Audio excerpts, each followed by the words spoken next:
Welcome back to the channel and welcome back to another edition of the Spurs Chat podcast. In this edition, we'll be talking about Tottenham's trip to Old Trafford.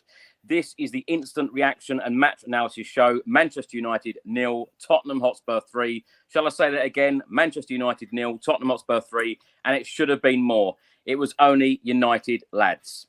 We're live on YouTube, live on X, and we're also live on Facebook. So please do get involved. Let us know how you are feeling right now as a Tottenham Hotspur fan. If you're watching this live on YouTube, you will know that there are a lot of beautiful faces smiling away after that fantastic performance from Tottenham Hotspur. Now, just before we get into it, we are very proud to be fundraising for the Engine Room, a local community centre near Tottenham. We have this signed shirt from Ange Postecoglou's first season in charge at Tottenham Hotspur. The current bid is £450. So if you would like to bid for this, please do email me at tottenhamfanchris@gmail.com. The deadline for bids is midnight on Monday, the 30th of September. We're also absolutely delighted to announce that we have been shortlisted for the Football Content Awards in 2 categories, Best in Social and Best Club Content Creator. All of the details are on the YouTube description, and all of the links are also on my personal social media channels at Chris Cowlin. So let's get straight into it. Manchester United 0, Tottenham Hotspur 3. Brennan Johnson, of course, put Spurs 1-0 up after just 3 minutes. That is now 4 goals in his last 4 games. Absolutely incredible from Brennan Johnson. Kulusevski put Spurs 2-0 up after the break in the 47th minute. And Dominic Solanke rounded things off in the 77th minute, making it 3-0. Right, let's go to our first actor, Ricky Norwood. Ricky, how are you? What's going on, gents? What is going on? I am buzzing, of course. Come on, you Spurs. Come on, you Spurs. And I haven't been drinking today, so I'm a lot more coherent than I was the other night, all right? So, no, listen, always good to be back on. Absolutely buzzing. Total dominance for the whole 90 minutes. I had a mare watching it today, but we'll get into that in a little while. But yeah, the bits that I did see, I was just like super, and the thing is, I was confident as well. I was just confident with it. I had a Man United friend of mine text me right before the game going, no Sonny, no chance. And he predicted a 3-1 Man United win. And I was like, only on FIFA, sunshine. And in 90 minutes, all I done was, I just said, what were you saying? Question mark, question mark, question mark. That's all I done. All right. So I am stupidly buzzing away from home at Old Trafford. We made Man United look so ordinary today with all of their superstar, big name, big money players.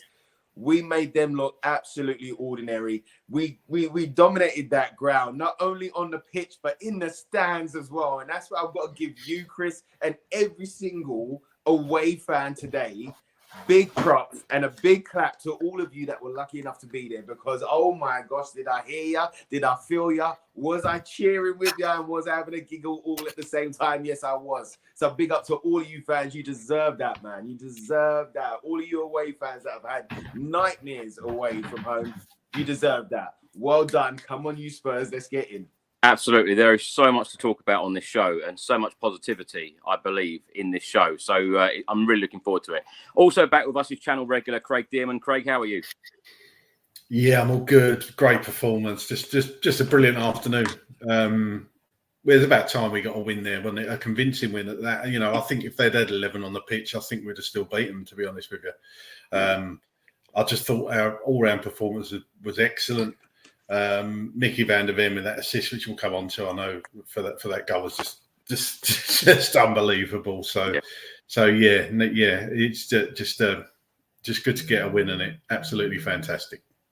And we've also got channel regular Gary Maloney back with us. Gary, how are you? Yeah, buzzing. I'm so happy. It's weird. Even when we was at 3-0, I was still nervous, screaming at the TV. And as you know, Chris, I was meant to be there today, but I'm not disappointed in the slightest that I wasn't there. I'm just glad we put in a performance like that. And it's like what Craig touched on. I don't think it would have mattered if there was 11 on the pitch, you know. We just dominated from start to finish. The only thing I would say, I just wish we'd scored more, because to really, you know, do something with our goal difference. We could have really got 6, 7, 8 on another day, but absolutely amazing. But I don't know if it's me, but I don't know what you guys were like in the ground. But when it's 3-0 and there's 10 minutes to go, are you nervous still, or are you just like, we've won it all day long because I can't relax. Do you know what, Gary? How I feel today is the fact that when it was 1-0, of course, we want that second goal so early on to calm the nerves a little bit.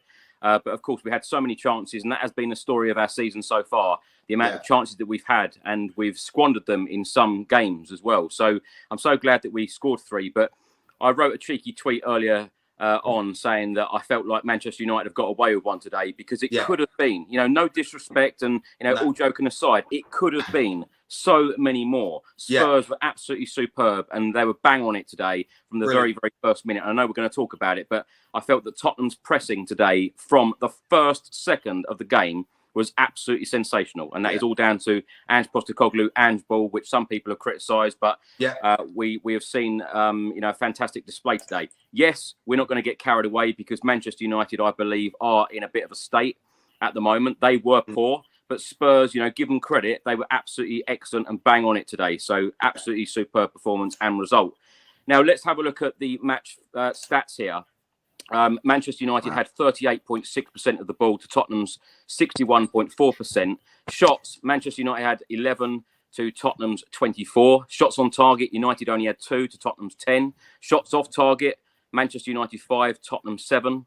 Block shots, Manchester United 4, Tottenham 7. Touches in the opposition box, Manchester United 25, Spurs 45. Goalkeeper saves, Onana 7, Vicario 2.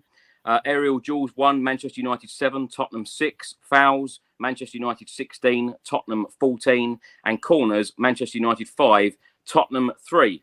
Now, this is the league table. Tottenham Hotspur are now up to 8th in the Premier League table. We have 10 points from the opening 6 games. We're only 3 points away from the top 4 and 5 points away from league leaders Liverpool. Now, Ange Postecoglou's record as Tottenham Hotspur manager in all competitions, he's managed us now for 49 competitive games, wins 26, draws 8, defeats 15. That is 43 Premier League games, 2 League Cup, 2 FA Cup and 1 Europa. Ricky, let's start the show with you. Your thoughts on today's game? I thought it was end-to-end stuff at one point, but Spurs had so many chances and it could have been a lot more. Oh, it could have been a bucketful today. It could have been a bucketful. There were so many chances. The way we was just carving them open. And I was a little bit, like the rest of the boys as well, because, once we was 1-0 up as well, I did have that thing going. We've dominated so much. They're just going to get a dodgy chance, aren't they? They're just going to, but we didn't allow it. I thought Kuti play was fantastic. I thought he was a good captain today. I thought he led the team well. You could see that responsibility. He took it on his shoulders and he was ready for war today. You could see it in the tunnel before they walked out. But throughout the team, they actually, they've started to click, they've started to gel, and they started to believe in themselves a little bit more. And you can see it's cooking, and you can see it's building. But I've got to be true to everyone listening and watching right now. I did have a nightmare watching today. I had a nightmare watching today. You didn't go Watford, did you? You had a nightmare watching Thursday as well. That was for different reasons. Chris. That was different. You were brilliant on Thursday, though, Ricky. I tell you, that was entertainment watching that. You on the train and everything.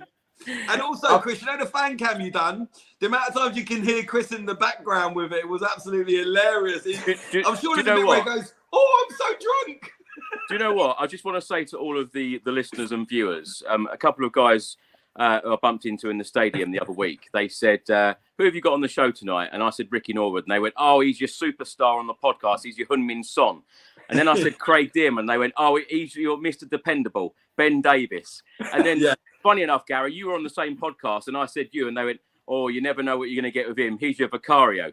What do you make of those? I mean, I'll take it. I'll take it. As long as I don't say I'm Werner, I'm happy with that.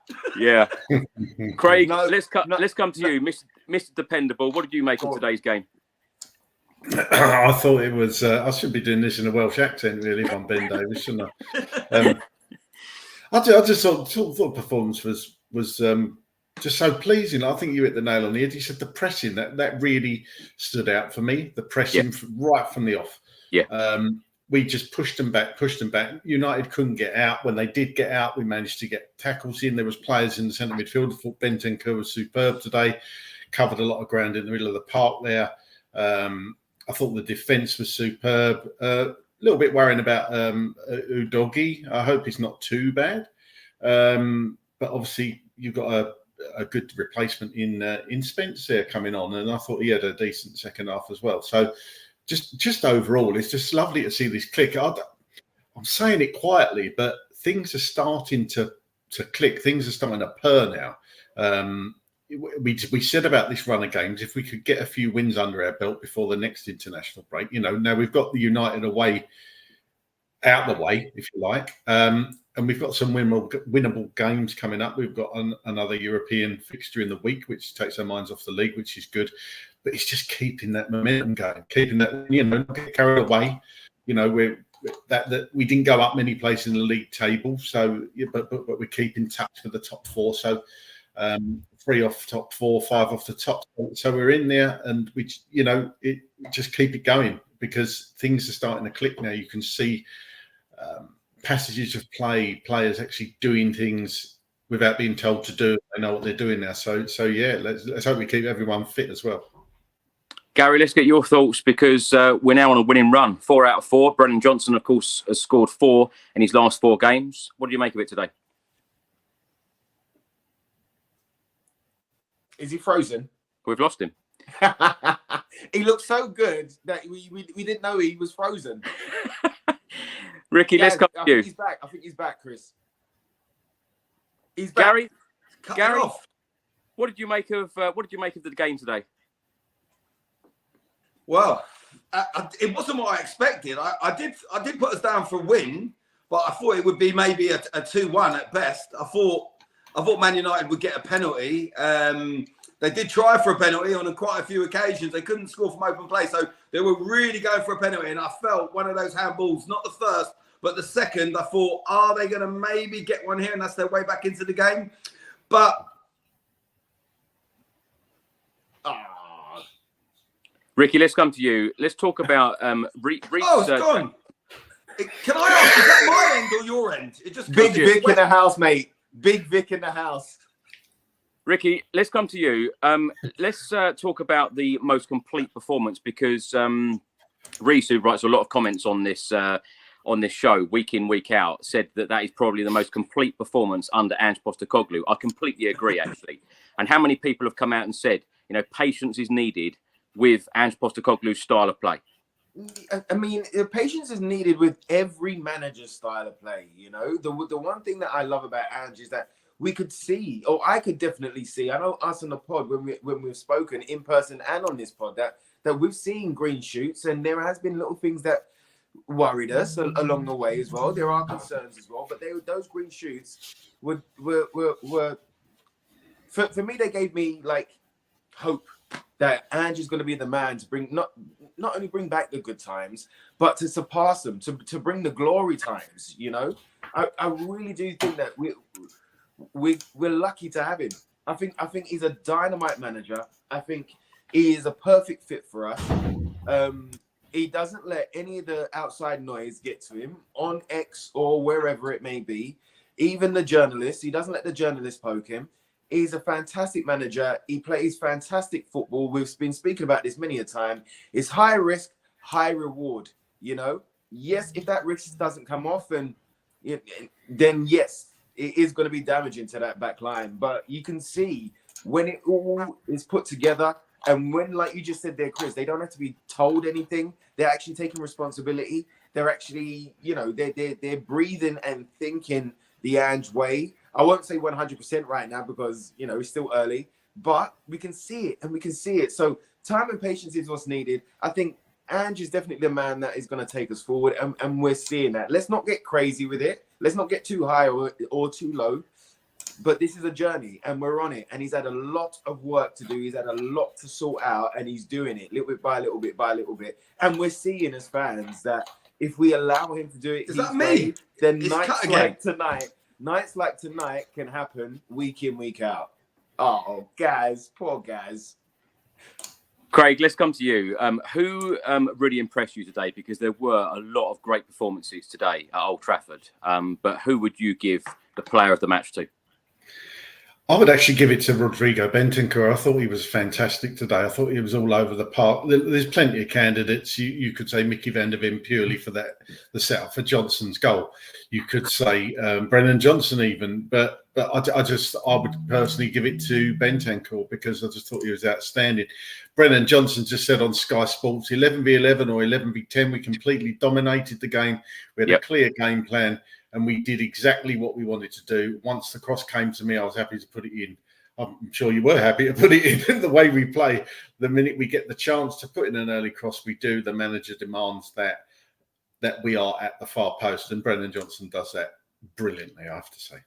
Craig, I've no doubt whatsoever that Manchester United fans will probably complain about Fernandes' red card, which we will talk about later on in the show. Yeah. But that I think you've hit the nail on the head there. Whether it was against 11 men or 10 men, Spurs were extremely dominant, whatever. Yeah, exactly. I just thought 11 men on the pitch today, I still think we would have beaten United. It's unbelievable, really, Ten Hag's time. They've spent over £600 million and they're still in that sort of disarray. I mean, you don't like to see any manager get the sack, even though it's nothing to do with us. But, you know, that club is in disarray. They've got so much work to do. People moan about Tottenham being way off it. Christ almighty, if you're a Man U fan, you must be tearing your hair out. 2013, Ferguson got as much as he could out of that team. They couldn't get anything else out of it, and then it's just been down. I know they've won a couple of cups, and we'd, break our arms off for that. But where would you rather be now, Tottenham or Manchester United? I know what I would rather be. So, yeah, United are not the force they once were, but we thoroughly deserved that. It's not taken away from Tottenham's performance. It was absolutely sensational today. So it was just a fully deserved victory, but we can't get too carried away, but we can really, really enjoy it, that's for sure. Absolutely. Gary, who was your player of the match and who impressed you today? Yeah, sorry, apologies for that. I was on the Wi-Fi. I've jumped off and just gone on O2 now, so that's better. But neither of what the plays I've heard so far, for me, I would have given man of the match to Kulusevski. I thought Kulu was absolutely amazing. I don't know what you guys think, but for me, I mean, it was all right. Look, Van der Ven, I think Van der Ven got it with Sky, obviously for the run and stuff. But overall, and not just this game, but literally since the season's kicked off and pre-season friendlies, Kulu has been unbelievable for me. Yeah. He's just so good on the ball. He's honestly, you just never know what you're going to get with him. He's so good, front foot, positive. His footwork is amazing. And I know, like, his goal, the ball set up lovely for him and that, but to still do the finish the way he did with the outside of his left boot, it wasn't an easy chance. I know it was kind of how it set up, but you've still got to finish that and have that technique. So for me, Kulu gets it all day long for me, but I'm not taking anything away from Van der Ven because, he is unreal, to be honest, but I thought Kulu shaded it for me. Ricky, would you say Kulusevski as well?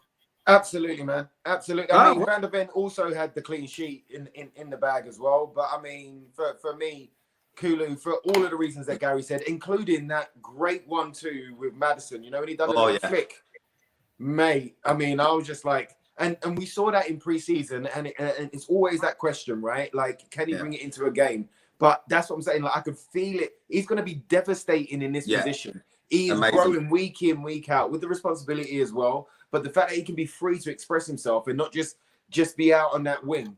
And the fact that he can go out into that wing when we want to switch things around and still be effective. Kulu, mate. Fantastic. Big clap and applause and cheers for you, my friend. We can always tell when we've had a good day and every player has performed to their maximum because we go for different players. I'm actually going to go for Mickey van der Ven. That run for that first goal, absolutely incredible. Defensively, absolutely sound. And going forward, I put on Twitter earlier that I think he's our best winger. The way that he went through 4 Manchester United players and got that cross in for Brennan Johnson's first goal, absolutely unreal. Incredible. Sorry, I cut off because I was on the Wi-Fi and it was rubbish. Who did Craig say then? Bentancur. Okay, yeah. I mean, the thing is, Bentancur had a good game.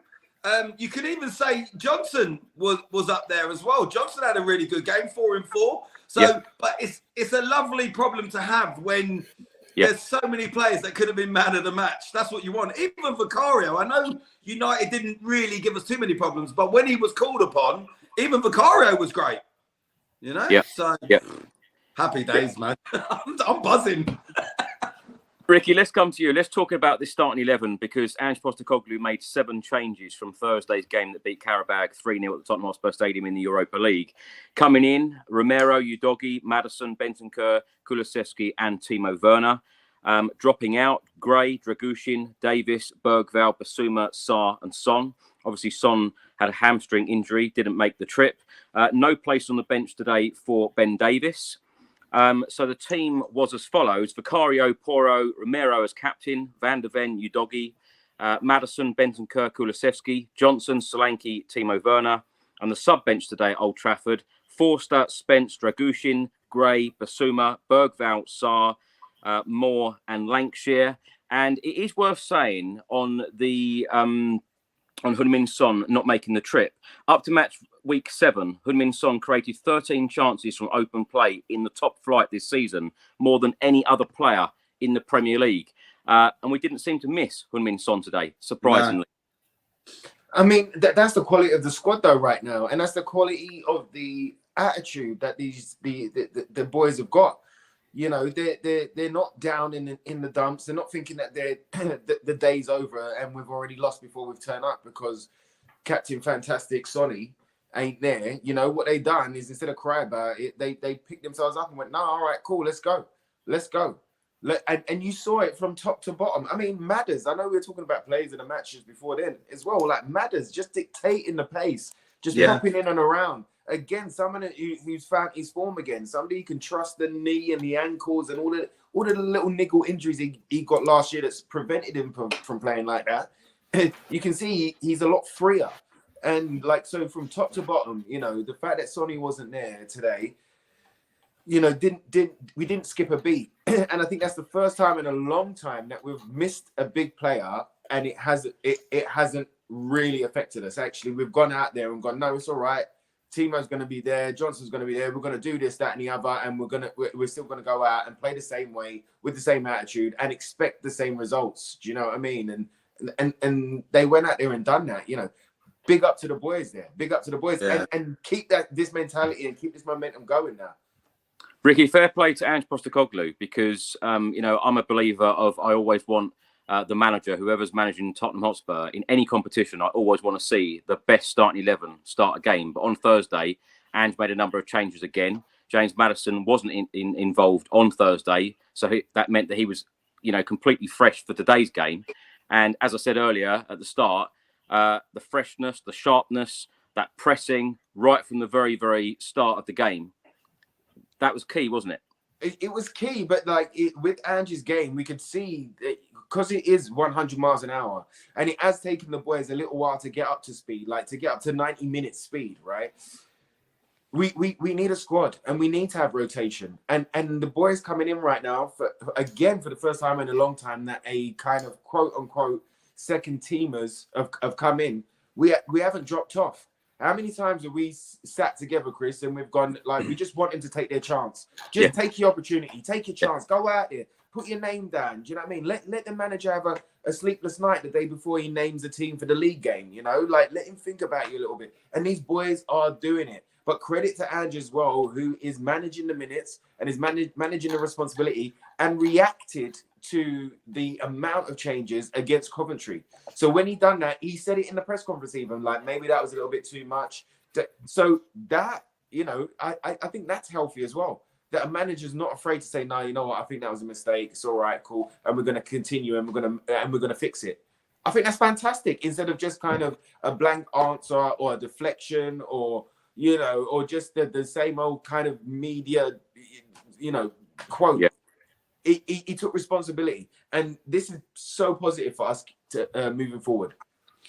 There are so many positives, and as I say, lots to talk about. And when you mentioned about taking opportunities, and that is a line we use a lot on this podcast, week in, week out. When Bergvall came on and took the corner, and then Sarr, of course, also just come on, flicked it on, and then Dominic Solanke with Spurs' third goal, absolutely superb. Craig, what did you make of the changes on, I suppose I should go back to Thursday night's game, Qarabağ. And then, of course, Ange made, another 7 changes today. What have you made of the week with the amount of changes that he's made in these games? I think, to be honest, he's got to. That we've all been crying out for depth in the squad. Yeah. And we've got through 2 games with making a lot of rotations there. And because you can't play 3 games in a week with the same players. It's just, I'm sure the players could do it, but they're not going to be at peak physical fitness. So the players that got a rest, all right, it didn't go fully according to plan because Dragushin got sent off on Thursday night. But, we got through this period and the ones that come in look fresh. The whole team looked fresh today, to be honest with you. I think most of the players actually looked at near 100%. And you've got to remember today, United were at full strength, bar Luke Shaw. So, we it's not like we play a weakened United. Yeah, they were down to 10 men, but it was just a stunning performance by every player today. I'm sure we're going to come on to Timo Werner and his woes in front of goal. Timo did do a lot of work, I'll have to say that, but his finishing, wow. He's got to work on that because that, a couple of chances. Yeah. I do feel for him and I get the frustration. I really do feel for him, but you're a professional footballer. You've got to be burying them chances. You've got to be burying at least one of them. We will come to it, and I think the only 2 negatives at the moment in the comments on YouTube are Timo Werner's finishing and the fact that we didn't score enough. But you've got to think that if you have 1 or 2 opportunities, I know we had a hatful today, but if we have only 1 or 2 in a game and they are big chances like that, you've got to be burying them all day long. I completely agree with you, Craig. Craig, let's stay with you because let's talk about the game. After 3 minutes, Spurs took the lead. It was a fantastic start from Tottenham Hotspur. Now, this is Mickey van der Ven winning the ball back from Manchester United in our half, driving forward, literally goes past 4 Manchester United players and then gets a cross in for Brennan Johnson, who, of course, as I said, was standing by the 6-yard line there, 6-yard box, tapping home. Van der Ven did all the hard work and Brennan Johnson scored his 4th goal in as many games. An unbelievable run from our centre-back. And let me remind everyone again, when we bought Mickey van der Ven, he had only played like 30-odd games for Wolfsburg in professional football. Incredible. Oh, God. Yeah, that is the word you can use to describe Mickey van der Ven. His pace is frightening. He's our best winger at the club, Craig. Is unbelievable. Very Bale-esque, that run. I mean, it was just a thing of beauty to watch. The way he just read the play to intercept the pass. Rashford was nowhere. And he just left 4 or 5 United players in his wake. And I must admit, that final touch, I thought he just knocked it too far, but he just seemed to speed up. I'd love to know how fast he was running because that's running with a ball. That is just incredible. Any winger in the world would have been proud of that run. And Mickey van der Ven's a centre-back. And Brennan Johnson was in the right place to put it in. It was just sensational. There's no other word I can use to describe it. It was just unbelievable. So pleased we've got him. And Real Madrid, you can go away. Anybody else, keep your hands off Mickey van der Ven, please. Yeah, because he's fast becoming one of my favourite players at Tottenham. He really is. Gary, I think cheap option as well. Cheap option, yeah. Cheap option as well. Gary, I think it was the Everton game earlier on in the season where he burst forward and then set up Heung-min Son. And this time he's burst forward and set up Brennan Johnson. It's simply incredible, isn't he? It's unbelievable. It's literally the pace of him. And I get it. Like, I know like the commentators and stuff, they want to try and find a negative on Man United's side. And they're saying, they should have closed him down. Tackle should have come in. But you have to bear in mind, when he's the stature, the sizes, and the pace that he's going, he's in that box so quick that it's too dangerous to take a tackle then. And they've not caught him before that. Yeah, there could have been a player close to him. But sometimes you just have to hold your hands up and say, it's all about Van der Ven. Like you said, he did it with Everton. And like Craig said, I thought the last part, he'd hit it a bit too heavy. But stupid me should realise it doesn't matter if he's booted it and toe-punted it. He's still getting it because his pace doesn't match the size of him. It doesn't look like he could be that quick because he's so tall, so stocky. But what a player. I mean, do you know what, Chris? And we've spoke about this many a time. When certain players, and I would even say sometimes, even when Romero gets the ball at the back, you're a little bit edgy and nervous. I never, ever worry when Van der Ven has the ball at the back. I'm completely relaxed. I agree. And that's even before he does his crazy runs and stuff. But we're so lucky to have him. And, you know, the amount we got him for is just, I mean, wow. Honestly, he's world class. He is absolutely unbelievable, mate. Ricky, let's come to you. I want to talk to you about Brennan Johnson because, of course, that is 4 goals in 4 games. Now, his stats today, 1 block shot, he hit the woodwork once, touches 41, touches in the opposition box 9, passes into the final third 1. He was dispossessed once. Chances created 1, total shots 3, cross accuracy 50%.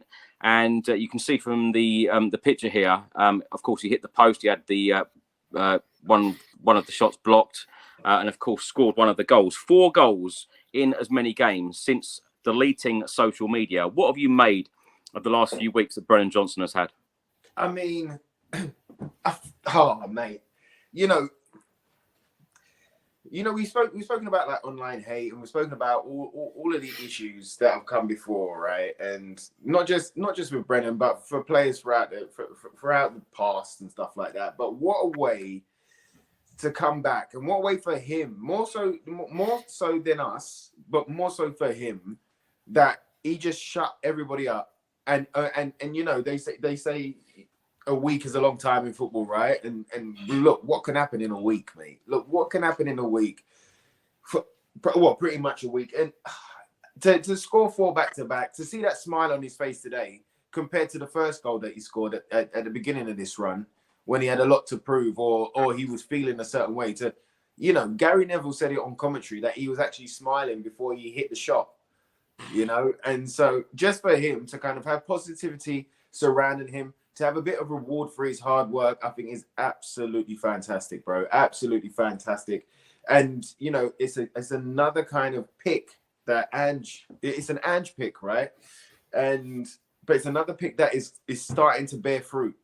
And again, with time and patience and with backing and support, you know, like, look, we could have a sensational winger on our hands. Another pace demon. You know, somebody, and he should have scored. I say should have, but he was unlucky not to score that second shot as well. He was unlucky. He done everything right, pretty much, you know, right up until, you know, that very last second. But he done everything right there. I think it would have been fantastic for him to get that second, but he didn't need it. And at times, you know, he didn't have that many touches in the first half. The statisticians were saying on Sky, but he was effective every time he touched the ball. Every time it was given to him, he was effective, and there's a trust there as well. You know, I think all of these incidents that have just happened not only have kind of given Brendan something to fight for, but I think it galvanized the squad around him. I think the squad just went, no, we're not having this, you know. And so you see it in the celebrations. Every single time that he scored a goal, the amount of people that are around him and the way that they're hugging him and looking him in his face and grabbing his shoulders and stuff like that, is to say, no, this is who you are, bruv. Like, this is what it's about. Like, and I'm just excited for what's to come next. Also, I've got to say, last thing as well, Chris, is that you know, have you got an editor on a payroll or something with all these stats and facts and pictures and that? Where are you? I thought you was in a car park or something, bruv. Like, and you got the statisticians and pictures flying in. And it's hard. What's going on, bruv? It's hard work. We're going up a notch, and plus we ought to say that Craig puts in a lot of background work here. So big up, Craig. Well done, Craig. Big up, Ben. Craig, bruv. I'm loving this. I'm loving it. Up in Ben the game Davies. every season on this podcast, every single season. On the Spurs Chat podcast number 33. You know, remember that. Craig, let's come to you. Let's still stay on the subject of Brennan Johnson, because today, what I really noticed about Brennan Johnson, the confidence is absolutely oozing. Yep, and that's what happens when you score a goal, and that's what happens when you get a bit of support from the fans. And that's how it's got to stay, quite frankly. You know, if this is the Brennan Johnson you get when he deletes his social media, then keep it deleted, as far as I'm concerned. But it does come down to that old adage: we've all played football, no matter what level, and if you score a goal, if you're a forward player, you feel like you're going to score every time you go out there. And that's what you need. It's that confidence, the belief in yourself. Total two ends of the spectrum on each wing. Johnson, the confidence, and then poor old Timo Werner on the other side, couldn't hit a cow's ass with a banjo. It's yeah, I do feel for him. He's going to get a lot of stick, and the fans dig him out. But as long as he's one of our players, I'll try and support him. But it's hard. It's hard because he should be burying those chances. But the team won. That's the main thing, and they all worked incredibly hard, including Brendan Johnson. He was back in our own box. I remember he blocked a couple of shots and got in a couple of tackles. The boy works incredibly hard as well, so he can be proud of what he achieved today. I promise we will come on to talk about Timo Werner, Craig. You will get your opportunity to talk about him. Gary, let's come to you. I want to say again, in the opening 5 minutes, our pressing was absolutely exceptional. And with the right passes, it could have been more in the opening 5 minutes.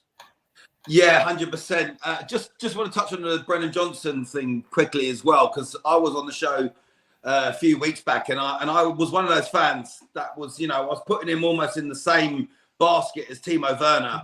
But I just want to put a public apology out there for Bronson, because I'm sure he watches this podcast and he saw me saying it. And you know what? He done exactly what I said, do the talking on the pitch. And do you know what, Chris? He's done it. And fair play to him. And you have to take your hat off and say, wow, because it was only, like what Ricky just said, a week, 2 weeks, what a difference it makes. He got that one goal and he's like a totally different player. But you know what? I just want to put my hands up and say, Johnson, you've proved me wrong, because you have excelled and done better than what I thought you would. And listen, who knows? We might be here in a few weeks saying the same about Timo Werner. So you never know, because Brendan Johnson has changed it around, and maybe Timo might. But yeah, listen, look, going back to what you said, the first 5 minutes, it was just unbelievable. And I think as a Spurs fan, I think you're always thinking, this is great, but we need a second, we need a third, we need a fourth. And your mind goes back to different games, where we've had the lead. And I mean, you could remember United, I don't know if it was 2012, we were 3-0 up at half time, and what happened that season. And, but there's been times, even when that 6-1, we went 1 down after a minute with a penalty, and I couldn't see any way back. But, today was a little bit like that game in lockdown. It could have really been 6 or 7. But what I loved about Tottenham is they just had no fear today. And you know what? Yes, Timo didn't have a great game, but he was still up for it. He still tried. Admittedly, it wasn't a great game for him, we have to say. But you can't fault any of the players' efforts today. And I'm just really gutted, really, for Johnson, because that one against the post, 9 times out of 10 that goes in. And Timo, on another day, maybe, I think if he gets that goal, then he doesn't think about it so much, and he might round the keeper. And even if he don't score, he gets pulled down as a penalty. I do feel that there is a player in there, and he may get better, because if Johnson can turn it around like that, I'm sure Werner can improve. But my only disappointment is that it was only 3-0, and you're full time. You've beaten Man United at Old Trafford, and you're complaining about only winning 3-0. I think is a massive positive. I'm laughing because we have to nitpick Timo Werner in this game, because other than that, and the fact we only scored 3, I don't think there's any other negatives. The substitutions were perfect at the right time. Everything about this game, we bossed it from start to finish. Like Ricky said, I'm struggling to find a game where I think we played as good and controlled as much under Ange. Honestly, because even the 4-0 against Villa, the first half was very even. I think this is probably Ange's best game for Tottenham. I don't know what you guys think. I agree, Gary. Yeah, I think it was. Yeah. Before we go any further, let's hear from Spurs boss Ange Postecoglou. Well, Ange, what a day. What a performance to a man. Yeah, spot on. I thought outstanding performance. Started the game really well. Scored a great goal and probably should have had 2 or 3, should have been away. And then, just the pressure, I think, overwhelms them. They get a red card, and I thought after that, again, we controlled the game really well. just an outstanding effort from all the lads. We often talk about red cards being game changers. That wasn't the case here today, was it? No, I think the red card was a consequence of how we were going. We were just putting enormous pressure on them, and the amount of chances we were creating, we were really letting them out of their half. Our football was good as well. So, yeah, I just think it was a strong all-round performance. Every game seems to be bringing an early goal just at the moment. How important is it? How much a part of your plan is it to start like that? Yeah, you obviously want to, but it doesn't always happen. I said to the boys, the last 2 games we conceded in the first 20 seconds against Brentford, and then we had a man sent off in the first 8 minutes. So, I think it's about dealing with what you have out there, and I think that's our 4th win in a row, and we've won them in different ways, but always sort of staying true to the principles of our football. 4 wins in a row. What does momentum do to a team? Look, it helps. I think our performances in the league all year have been really strong. We just haven't had that sort of cutting edge. Obviously, it helps now. We've got Dom back, and he's scoring goals, and Brent's scoring goals as well. So, I think our form's been consistent. But when you get the wins, the players, you want them to feel the reward. You want them to feel like they feel right now, because it's going to need another effort again in the next game to get us there. We were watching you on the touchline, showing your frustration that it didn't become 4, 5, 6. Is that your only sort of complaint today? Not complaints, but you kind of, I'm a human being, so when we miss chances, like I said, more for the players themselves, because they play some unbelievable football, and you want them to get the reward for that. But no complaints at all today. Do you know what? Full credit to you guys who come on every week on this podcast, because when I listen to Ange Postecoglou's interviews after the game, he says pretty much what you guys have said on the podcast. Ricky, what did you make of Ange Postecoglou's comments there? Because he said a lot of what we've said already. I mean, he's a fan of the show, Chris. He's a fan of the show. What can you say? Do you know what I mean? He told me. He's on our table at the Football Content Awards, isn't he? Yeah. He is. No. But he's right. He's right though, Ricky, isn't it? It has been frustrating in parts of this season because we have played well, we've dominated games, but some of these games we just haven't got the results because we haven't been clinical in the final third. But we have created so many chances. Yeah, and that's why I think a lot of us were, there was a lot of frustration in those early games, but a lot of us were kind of like, I mean, kind of just saying, be calm, take it easy. It's coming. It's gonna get there. It's gonna get there. And the longer it took to get there, the louder the noise got. But at the same time, I was just like, look, man, it's like I can feel it. But maybe that whole Brennan Johnson period of time, again, what I was saying about the galvanization of the team, that everyone just went, you know what, like, let's just. Forget all the madness. Let's just go out there and do what we do, please. And I think it's just given him that push, but it's also brought that team together. It's a very new team. It's a very fresh team. There are going to be ups and downs, and there's going to be missed opportunities. But it's exactly what we were saying there: high risk, high reward. We haven't been getting our rewards recently. Also, you know what you're saying there about the red card, not really mattering, right? Look at the amount of yellow cards they got. They started to lose their heads because we were passing the ball around them. They wasn't even there anymore. They've got Mazouari, I can't say his name, but big time player. It's been good for Bayern, but I can't remember his previous club as well. But you got De Ligt there.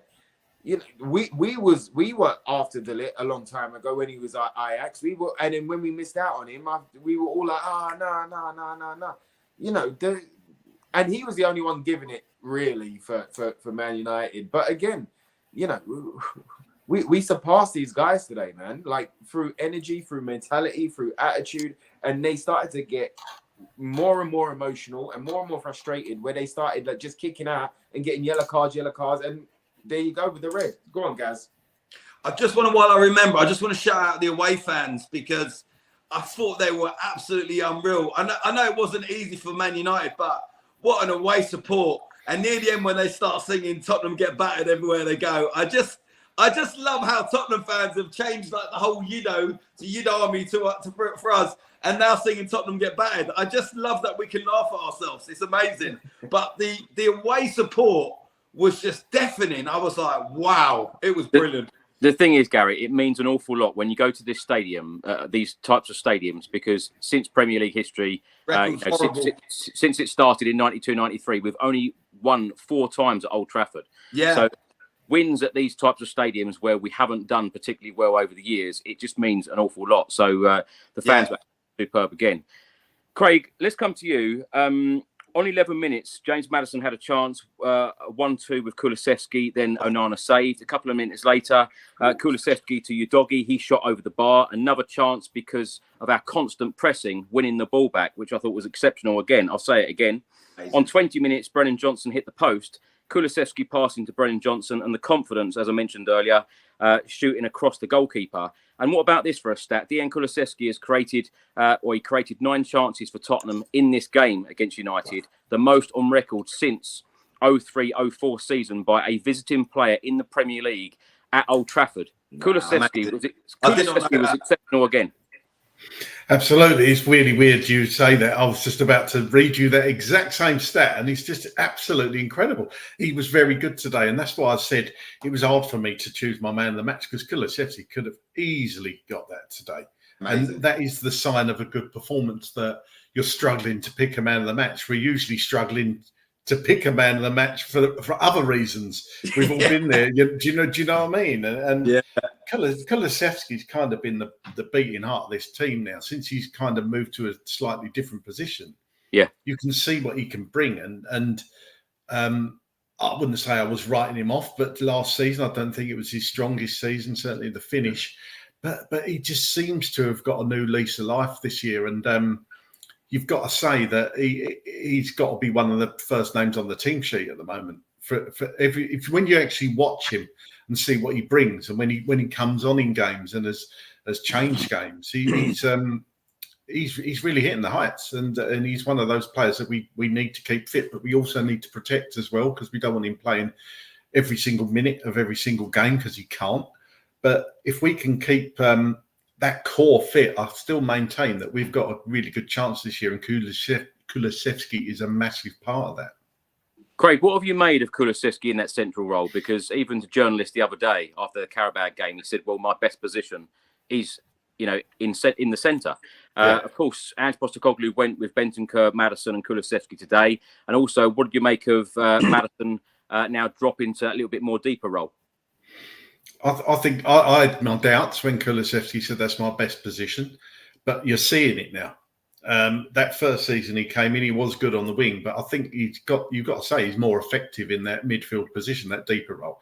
As for Maddison, I thought he's getting back to his best. He obviously he was the one that got Bruno sent off, not got him sent off, but he was the one that had the ball when Bruno tackled him, and I just think he's drawing players in, winning fouls, playing more key passes. I think I'd love to see this. I haven't got them in front of me, but the stats of Maddison this season compared to perhaps the last 10 games of last season, I think it's probably night and day.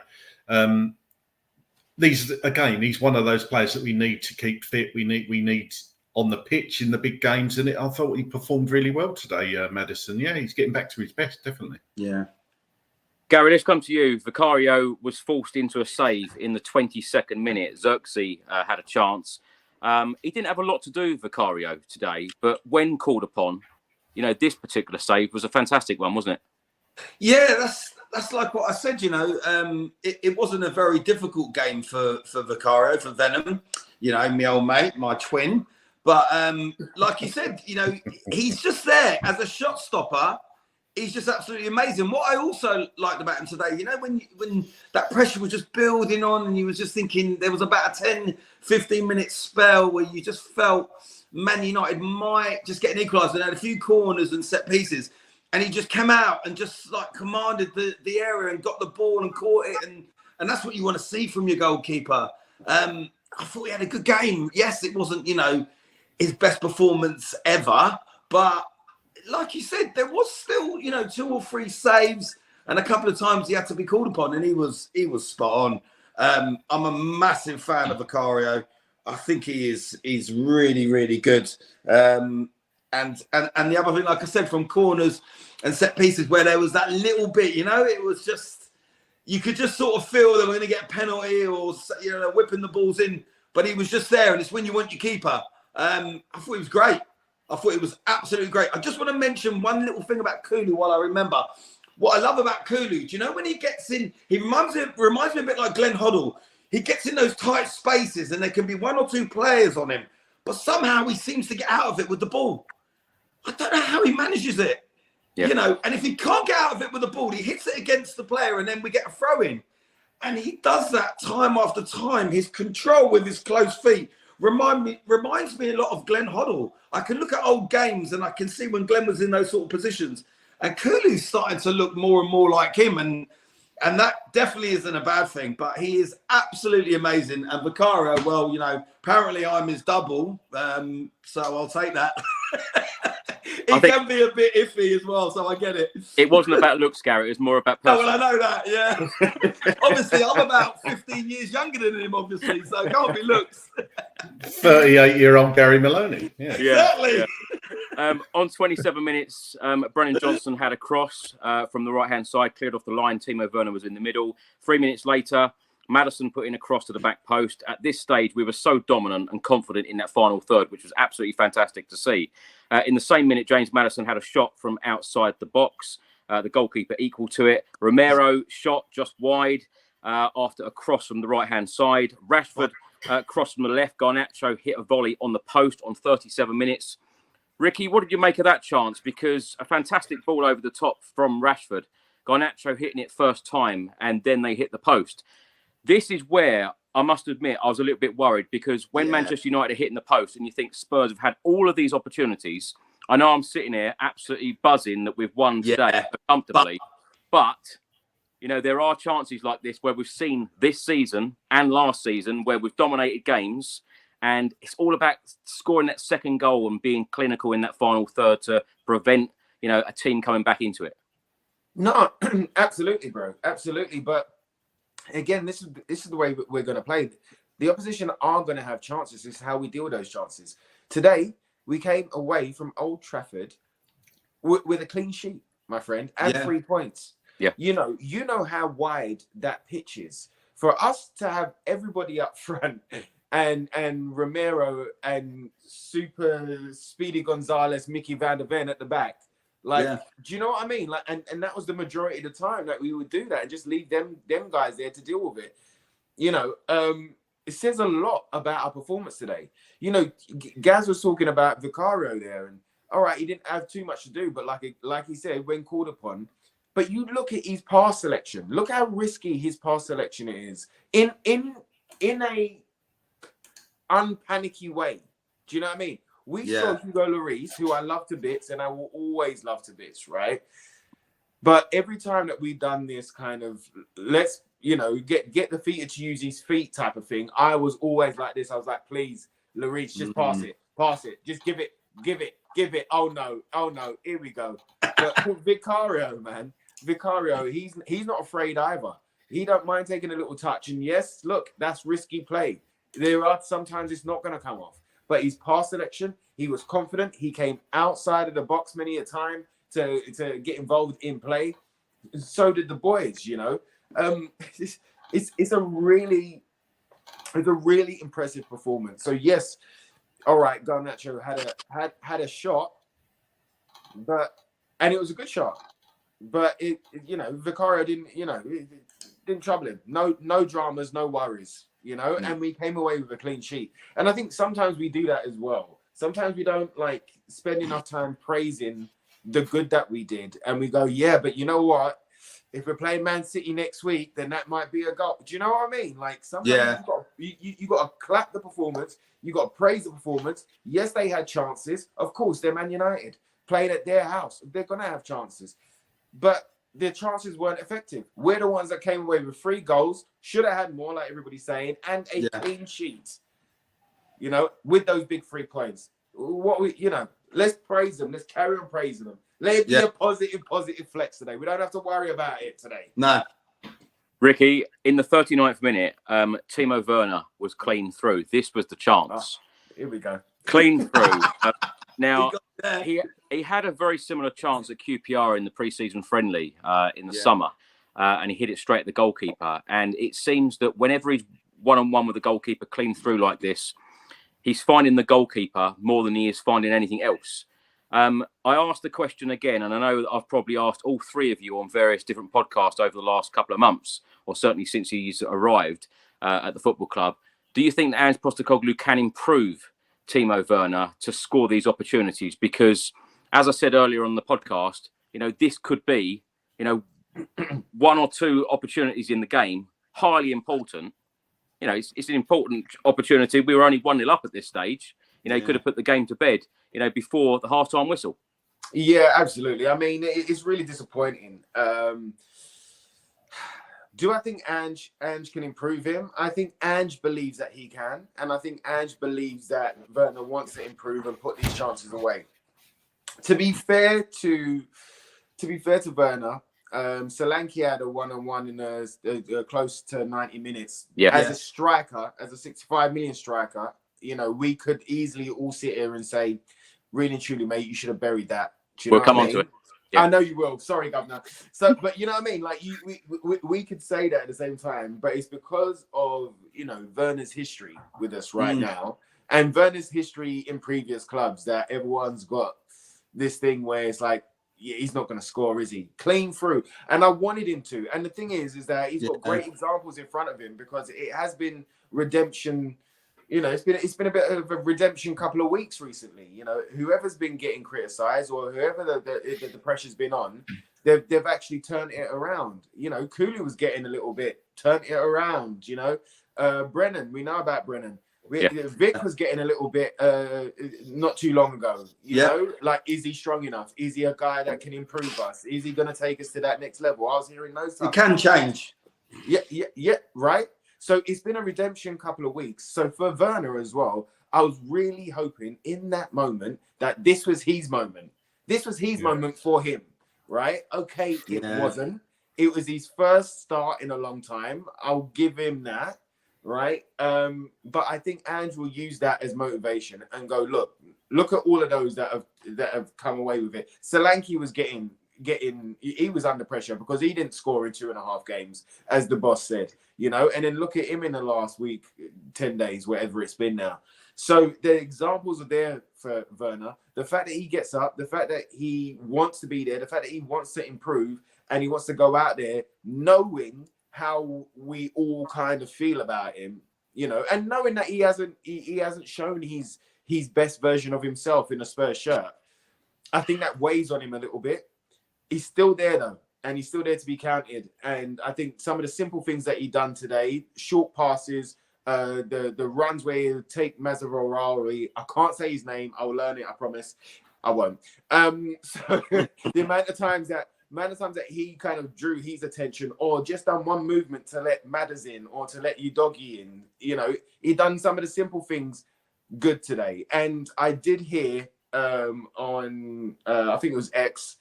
Goldbridge saying Mazraoui. I'm never gonna learn. Maserati, call him Maserati. Oh yeah, Maserati. He was like, Timo Werner has roasted him today, and I was like, what? Like that? But that was from the point of view of a Man United fan that was talking about Werner, saying that he got roasted today by Werner. So there are elements there. And if he can use these elements and these redemption stories to his own benefit and for himself more than anything, I don't think he's going to sign permanently here. I just don't feel it in my bones. Do you know what I mean? But for his next move and wherever he goes, personally for him, I would love some bit of redemption for him. Yeah. Craig, let's come to you. I know you want to have your opportunity to talk about Timo Werner. He's been steaming. He's been steaming for the last 10 minutes as I've been going, bro. But I also wanted to say how impressed have you been about Ange Postecoglou defending players? Because of course he said in the press conference on Friday, it's spoken about negatively about Vicario, Brennan Johnson, and now the journalists are asking about Brennan Johnson. Because a lot of the fans are moaning about Timo Werner, sorry. But it is frustrating from a fan's point of view that someone has so many opportunities and don't bury them. But do you have any more confidence that Ange Postecoglou can improve him?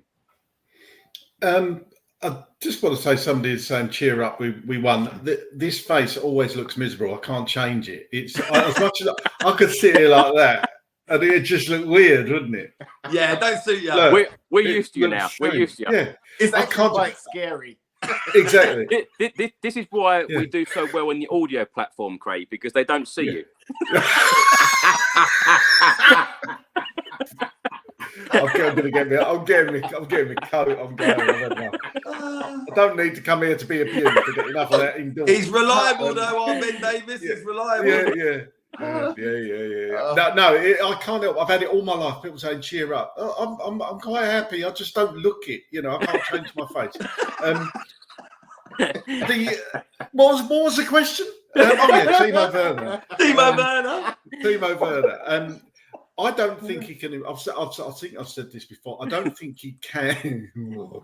I don't think he can improve him, but he can certainly. Now I've done it. Now. Thank you. I don't think he can. I think he can give him confidence, and I think that's what he needs to do. If he can give him the confidence, I don't think he can improve him as a player. I really don't, and I said that last week. I don't think he can, but if he can show he's got trust in him, which he clearly will have to have in the next few weeks, because we're light on wingers. Timo is going to get game time. I wouldn't be surprised if he starts on Thursday. So all he's got to do is just give him a bit of belief.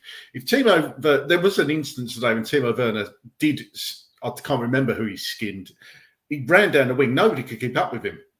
He was there on that left wing, and he turned around and he was like, "Oh, what do I do now?" I must say, Craig, that I think Timo Werner is an extremely hard-working player. The only issue I have with Timo Werner is his finishing. Apart from that, and getting in a better cross every now and then as well. I think that those two things he can really improve on. But everything else, his work rate, I think, is exceptional. Yeah, and that's why Ange likes it. Ange likes hard-working players. As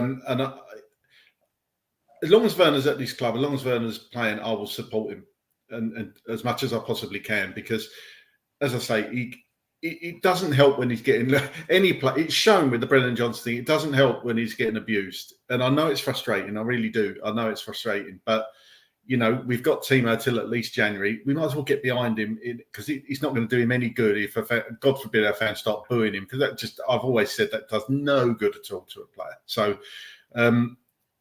look, we know he's got his shortcomings. And I just hope that he can improve on that. I just want to see him get a goal. Whether one goes in off his arse, I don't care. I'd love to see him get a goal. I really would. Craig, let's stay with you, because in the 42nd minute, Bruno Fernandes was given a straight red card for a tackle on James Maddison. He's just come out and said it's never a red card. These are the pictures of the incident, and he looks extremely surprised when Chris Kavanagh, the referee, gave him the straight red card. What did you make of it?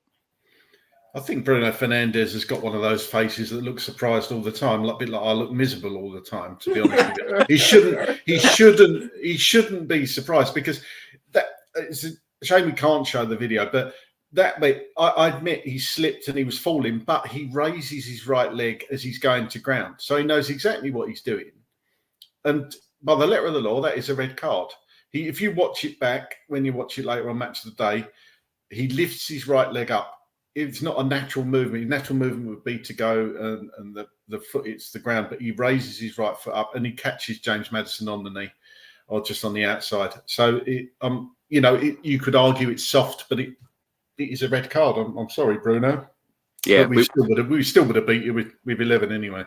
Yeah, we won't spend too long on this because, quite frankly, we don't care. Gary. Oh, Chris, can I just say quickly that the odds have been slashed on Ten Hag getting the boot? I'm not surprised. You're getting sacked in the morning was the song from the away end. Gary, what did you make of the red card, and what did you make of the referee's performance today, Chris Kavanagh? I think I'll be a little bit controversial, because I'll be honest, if it was against the Tottenham player and got sent off for that, I wouldn't be very happy. There was a part of me when I saw it, I thought, and VAR got involved, I thought they're going to overturn this and they're going to bring it back. It's going to be a yellow. I can see why they gave it, and I'm glad they did, because I absolutely can't stand Fernandes. It couldn't have happened to a better person. But I don't think it was a red. I genuinely don't. I have to be honest. I can't lie on the podcast. I just have to say how I see it. And for me, I thought it was going to be changed from a red and downscale to a yellow, if I'm honest with you. But listen, I'll take it all day long. Happened to Fernandez, which is brilliant because I can't stand him as a player. So frustrating to watch, and he's a crybaby. So it was great that he got sent off. And you know what? We touched on it anyway. In some ways, I kind of wish he wasn't sent off because I think we would have still bossed the game and won 3 or 4-0 anyway. You know, I don't think it made any difference whatsoever. He didn't really go in our favour or go against us. It just kept the game exactly the same. I honestly, generally, hand on heart, can't say that sending off made any difference to the game. Yeah, I agree. We were playing exactly the same, and so were Man United. But for me, I think it was a yellow. Sorry. There were boos at half-time. Of course, Tottenham had a 1-0 lead. Tottenham had 63% of the ball in the opening 45 minutes, 12 shots, 4 on target, 28 touches in the opposition box. A very dominant first half from Tottenham, as we've said already. At half-time, Ange Postecoglou made a sub. Udogie came off. Of course, he had a couple of knocks in that first half. Jed Spence came on. Ricky, what did you make of Jed Spence's performance in the second half? You know, I'm so impressed with Jed and this comeback story. It did disappoint me that it still disappoints me that he's not in the Europe squad. I mean, anyway, but today I felt that he came on and done a fantastic job. He's taking his opportunities every time he comes on. I really enjoy watching him play. I think he's strong. I think he's quick, deceivably quick. He closes down like space in a step, and I don't know how he does it. He does like one step and suddenly he's closed this guy down, or he can protect the ball as well. He wants to run forward. This system, I've said it many a time, this system and this manager is made for a player like Jed. And I'm just so happy that he's getting his opportunities and he's taking them. And he's had the right attitude, you know, with some of the things that have come out in the press recently. You know, he's like, okay, whenever I'm called upon, I'm training hard, you know, I'm keeping focused. I'm ready to do what I'm at. All of these quotes that have been coming out, I think is fantastic. And you can see him with a smile on his face. You can see him like interacting with the rest of the players. And they're all similar age brackets. So it's not surprising that they're all going to get on. But he looks like he's having fun. He's got a smile on his face. And he's coming out with a performance. He's not coming. He didn't play today like he was sulking or anything like that, or the shoulders were dropped because he's not in Europe. He came out and was like, "No, okay." In fact, in that challenge where oh no, it was him, wasn't it? It was the right back, the Man United right back challenge on Udogie. That was you know, pretty naughty. That one that could have got more than a yellow for me. Agreed. And if it was a red, I don't even think we would be discussing it right now. So, you know, swings and roundabouts and all of that. Yeah. But, you know, the fact that we could bring off Udogie, who we saw and we're seeing, who is super important to the way that we play as a left back. We saw it last year when we missed him, and we see it when he's out. But look at that. Jed came in and we didn't really miss Udogie right there. We had a good replacement that came in that again wanted to take his opportunities. So big up Jed every single time. Well done, bruv. Keep it moving, keep it going. I'm loving it. I think it's only fair to get a Manchester United perspective as well. So let's hear from Bruno Fernandes on the red card. Oh dear. This evening, what did you want to say? I just want to be myself talking today, because I think my teammates deserve that for what they've done during the game, playing with one man less, and when I've been the one sent off and letting them down to one man. They showed a lot of character, a lot of resilience. They fight, they tried. Obviously, it wasn't easy. What about the incident itself? What was your view of it? Never a red card. That's all my view. It's a foul. I agree that it's a foul, but never a red card, because I don't think it's there. First of all, as the referee was trying to tell me that he looked at it as a clear contact with the studs. Don't touch you with the studs. Don't even touch him with the foot. I touch it with my ankle. So it's a clear foul. If he wants to give me a yellow because they're going on a counter, I completely agree. More than that, I think it's not the case. The game looked a struggle even before then. It's as if you couldn't get going first half. Would that be fair? Yeah, I think we stressed a little bit when we got the ball. We tried to force it so much and go so quick because we knew they had a high line. Then we did some mistakes on the ball.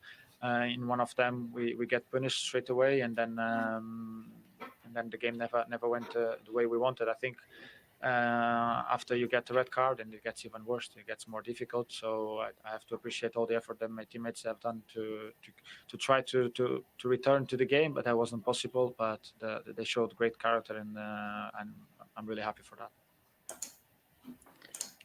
I'm glad it was red. A built-in excuse. Now the red card is going to be. I take it back. Excuse. I'm glad it was red. We knew that was coming. Come on. I mean, crybaby. He could have said Tottenham were the bigger side today. They were the better side today. We wasn't up to our game. I know he's out there trying to defend this red card or try and show some captain responsibility. But there's just like no humility. There's no sense of anything about this guy. That's why I'm glad it was him. Yeah. Well done. Ricky, let's stay with you. Let's talk about Dejan Kulusevski's goal for Tottenham. Of course, we went 2-0 up in the 47th minute. What a goal it was. Brennan Johnson crossed. It did get a slight deflection. And then Dejan Kulusevski with a fantastic finish. This is Brennan Johnson's cross here. You see that Dejan Kulusevski had so much time in the box, completely alone there. Manchester United's defending was all over the place. What did you make of the goal and what did you make of the finish? And, we've already spoken about how great Dejan Kulusevski has been this season, but the finish, impeccable. Oh, bro, it was a beautiful goal. The fact that Brennan crossed it and it got a deflection and he still read and judged the pace and the bounce of that ball and then was able to do that technique to score. Oh, mate, I was going mental at this goal. I thought it was so sexy and it was so deserved as well. It was deserved for all his hard work, from pre-season to now, man. He has been phenomenal, and it is the just rewards for all of that hard work, focus, and even like shifting this position and having different responsibilities and stuff like that. He hasn't shied away from it at all. He spoke brilliantly. I think it was during the week. Was it during the week? I'm getting confused now. It might have been last week, actually. But he had a little interview after. It was only like a 3-minute interview, but he spoke about the team so well and the team that is around him that are supporting him and he's supporting them. And it was just a fantastic, well-matured, well-mannered interview. And I'm so impressed with Kulu, man. I'm so happy we've kept him. I'm so happy he's shifted inside. I was saying for time, you know what I mean? I was saying inside, I think is going to be his best position. And Gaz was comparing him to Hoddle. Well, I'll tell you this one that I whispered to Chris when we went to watch Aston Villa in his first season, right? I whispered it to him and I said, don't say nothing, don't ask me, don't do it. But I'll say it here, right? He kind of reminds me of a young Kevin De Bruyne, right? So when Kevin De Bruyne left Chelsea to go Wolfsburg, he was playing on the wing. The same energy, the same tenacity, the same strength, the same vision, very, very similar. And then as Kulu's now had a couple of games in the middle, I'm just saying, look at the flicks, the passing, the weight of pass, certain things, the goal. I'm just saying he's not Kevin De Bruyne. I'm just saying he just reminded me of a young Kevin De Bruyne. And if he can get to that level, wow. Do you know what I mean? I also said as well, we won't miss buying Eze because Kulu's going to be so good this year. So I'll put it out there now. I can be brave with it after a performance like that. He's brilliant. Craig, let's come to you. In the 52nd minute, Jed Spence went down in the Manchester United box. There was a penalty shout. What did you make of that? I thought it could be something looked at, but I didn't really actually show it, a replay of it on the telly much, to be honest with you. It looked, all I'll say at full speed, it did look like there was contact there. But not much was made of it, to be honest with you. I can't really give you much more of an opinion on it because we only saw it once in full speed. So, but it did look like there was contact there, but obviously there wasn't because VAR didn't give it. So. A minute later, Pedro Porro with a shot at the goalkeeper after a very good move from Tottenham Hotspur. In the 56th minute, another chance, another one-on-one for Timo Werner. Again, shot at the goalkeeper. Solanke followed up. Onana was very brave to jump on the ball. 4 minutes later, Manchester United had a couple of handball claims. Martinez then had a shot wide. Craig, what did you make of those? Was that handball? Should they have had a penalty? Will there be moaning about that one as well? No, I don't. There's not really much been made of it, to be honest with you. Romero had the main one. He kind of had his arm by his side and he was trying to pull it out of the way. It may have grazed his chest, then hit his arm, but obviously in the rules that is now not a penalty because it's hit another body part first. And his arm was more or less in the silhouette position they speak about. So, no, not a penalty for me. Gary Neville actually said at the time he didn't think it was a penalty either. So not really that much was made of it. So it wasn't like we got away with one there either. On 63 minutes, Casemiro headed just wide. On 69 minutes, Manchester United ball over the top. Casemiro on the half volley, just wide. On 72 minutes, a good move from Tottenham. Timo Werner's pass just wasn't good enough.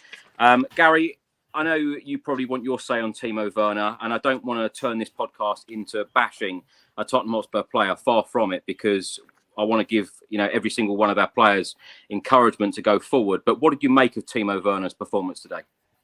Yeah, listen, look, I'm not going to get too down on the guy, but I did feel it's just his end product, Chris. Yeah, I do think he puts in a lot of effort, but you just get that feeling, or certainly I do, and I think a lot of Tottenham fans do, that when he's powering forward with the ball, you're just waiting for him to make a mistake. And it's, you don't want to be like that. You want to be positive and get behind all of your players. But what I will say about Timo, he's getting in the positions. He's not shying away from it. I think in that game, there was one half decent cross that he did. And he did do a nice little twist move, but then obviously the end pass wasn't great, but he did that. And I do feel going forward with Timo Werner, Craig touched on it earlier. We've got the Europa game coming up. We've got the Carabao Cup game. We've got opportunities for him, and he will be used in those games. And I think if he can get a goal in one of them games, then who knows? But for me, he's not a starting player. He could possibly be at a point where he comes on as an impact sub, and maybe I remember we got interviewed last season outside Old Trafford, and I said to the guy there, I said, look, I think he's going to be good. He's going to get a lot of assists. He ain't going to get many goals, and that's pretty much where I am now. So I don't want this to be, giving Timo Werner a hard time, because I think even Timo Werner, to a certain extent, done as well as he could today. He tried. It's a confidence thing with him, Chris. I think if we go into our away game, the Europa one, and he got a goal, or, even in the next Carabao, I know it's at home to City, but even if he was played there and he got a goal, I think things could change very quickly for him as well. So I don't think it's a definite no from me with Timo Werner yet. I think we've got to give him a little bit more time.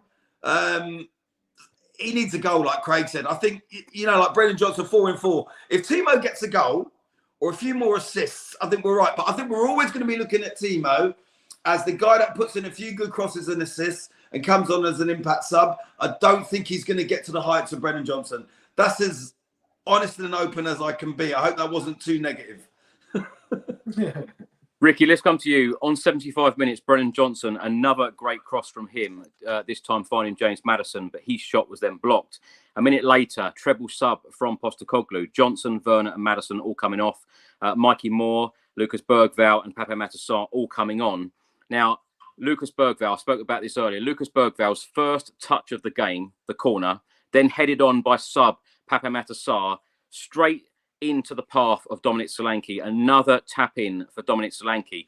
I know he's only scored tap-ins so far for Spurs, but I tell you what, long may this continue, because if strikers are in and around that 6-yard box like Dominic Solanke is, they're going to score a lot of goals, and I'm sure Dominic Solanke will. But what did you make of the move? What did you make of the corner?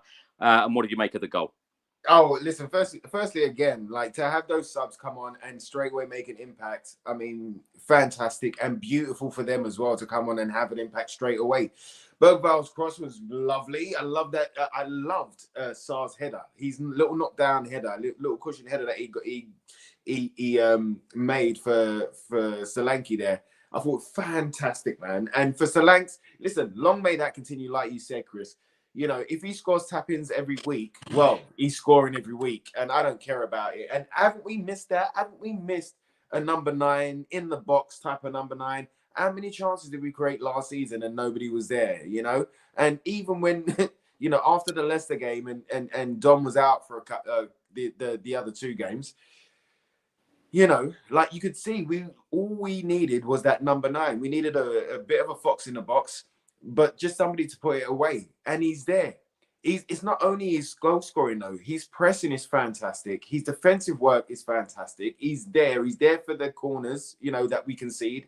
He's there, and then his hold up play and trickery with the ball. You know, he's confident on the ball. He's another one that doesn't mind being surrounded by players and him doing something clever to get out of it or to pass it to somebody else that's now free and open. You know, so there's a lot of good things that are coming from Dom Solanke there, and I look again. You know, it's a confidence game. Once you get on this train of momentum and motivation, and you know, that's just keep it rolling, and you know, Dom's up and firing right now. Dom is up and firing right now. He scored in front of that home crowd. That stuff, you know what I mean? And then ever since then, he felt the roar of the Tottenham crowd, and he wants it every single week in every single game, and that's what we want to keep it going, Dom. Craig, let's come to you on Dominic Solanke. Some stats here and a player fact, an interesting fact from today's game against Manchester United. Dominic Solanke had the least touches, 36, of any outfield player to play 90 minutes. He had 4 shots in the game, created 1 chance, accurate passes, 88%, 1 goal, 90 minutes played, shot accuracy, 100%. What have you made of him in a Spurs shirt? Because, of course, he had the injury, played against Leicester, had the injury, come back, and now he's scoring goals for fun. Yeah, I said in our chat group that's what happens when you have a proper number 9 in the box. I don't care how many touches he has, if he's in the right place to tap him in. Yeah, I don't think he'll care if he gets a goal a game from 2 goals every game. It doesn't matter. He's doing his job. I think he's growing into this team. I think he fits into it perfectly. You can see what he brings. Yeah, there's a couple of times today when his touch wasn't on point, but he was in the right place at the right time, and we've been sorely missing that. And those goals will keep coming and coming if he keeps getting in them positions, which I'm sure he will. And he did keep that defence absolutely occupied today as well. His work off the ball was very, very good. I watched him for long periods of the game because I like watching centre forwards, and his work rate was good as well, as was the whole front three, to be honest with you. So yeah, Dominic Solanke, I've said before, I expect him to get 20, 25 goals this season, because the chances shows today how many chances we created. Our XG was huge today. It was over 5. So yeah, he's going to get the goals if he keeps getting themselves in those positions. Craig, let's stay with you. In the 81st minute, Van der Ven went off. Dragushin came on. Let's just have a look at some of Mickey Van der Ven's stats today, because very, very impressed with him. Actually, no. Oh, sack the editor, mate. There we go. Mickey Van der Ven was the most accurate passer, 98% to play 45 minutes or more. Block shots, 1. And I've chosen the attacking stats here because the defensive stats were quite boring. The attacking stats were more interesting, actually. Touches, 93. Touches in the opposition box, 3. Passes into the final third, 5 from a centre-back. Incredible stats, isn't it, from a centre-back? Yeah, he's as I said, he's just a remarkable footballer, and you can only see him getting. I mean, he's frightening, isn't it? I mean, he's only young. What is he? 23, 24, Mickey Van der Ven? He's only going to get better. Centre-backs don't only, come into their prime a bit later in their career generally. I mean, but he's just a phenomenal player.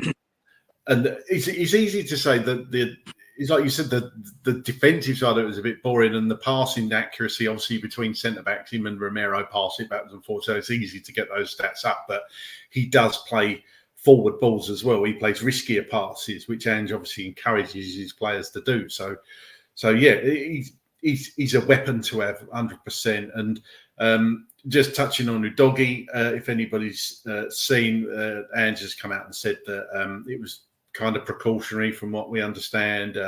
He did fix some in, but he was fine to carry on, and he didn't want to risk it, basically, when we had Jed Spence on the bench, and Jed come on and had a really good second half. So it sounds like Udogie's fine as well. Gary, let's come to you. In the last minute of the game, Dominic Solanke had a 1-on-1, which he missed. Onana made a good save, and then Sarr with a follow-up with a header just wide. What did you make of that opportunity? Yeah, look, it was a good opportunity. I think Ricky mentioned it earlier. If that was Werner, everyone's going mad. So, should he put it away? Yes, he kind of side-footed it. Just wanted to be a bit safe and sure with it. But listen, I don't think you can say anything about Sarr. When that ball came up, it wasn't an easy header, really. You can't really have a go at Sarr.